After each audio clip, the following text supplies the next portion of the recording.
Friends మీరు ఇలాంటి tea filter అనేది యూజ్ చేస్తున్నారు అయితే మీరు చాలా ప్రమాదంలో అయితే ఉన్నారు. First of all video save చేసుకుని అండ్ నెక్స్ట్ ఆ వస్తువుని తీసి డస్ట్బిన్లో అయితే పాడేయండి. ఇక్కడ మెయిన్ రీజన్ వచ్చేసి ఏంటంటే ఇలాంటి టీ ఫిల్టర్ పడితే మనకి అనేక రోగాలు వస్తాయి. లైక్ మెయిన్గా వచ్చేసి ఏంటంటే క్యాన్సర్, థైరాయిడ్, మగవాళ్ళకి పిల్లలు పుట్టకపోవడం ఇలాంటి మెయిన్ రీజన్ రోగాలు అయితే వస్తాయి మనకు. సో దీనికి సొల్యూషన్ ఏంటంటే సొల్యూషన్ నెక్స్ట్ పార్ట్లో అయితే చెప్తా.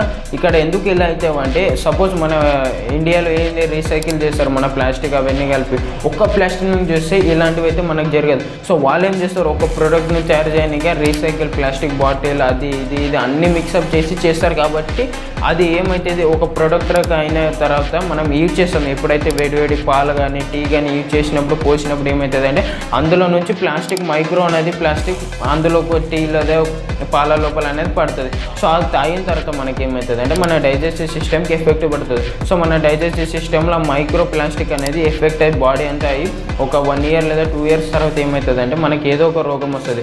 చాలామంది ఇంట్లో ఇప్పుడు థైరాయిడ్ కామన్ అయిపోయింది, క్యాన్సర్ కామన్ అయిపోయింది, ఇంకా మగవాళ్ళకి పిల్లలు పుట్టకపోవడం ఇలాంటివి అనేది కామన్ అయింది. 100% ఫ్యాక్ట్ ఇది ఏంటంటే దానివల్లనే ఇది అయిందని నేను ప్రూవ్ చేస్తున్నా. ఇది నేను కావాలని చెప్పలేదు, సైంటిస్ట్ ప్రూవ్ చేసింది కాబట్టి చెప్తున్నా. సో ఫ్రెండ్స్ ఇలాంటి యూస్ఫుల్ ట్రిక్ కొరకు మన పేజ్ని అయితే ఫాలో అవ్వండి అండ్ సబ్స్క్రైబ్ అవ్వండి. Thank you.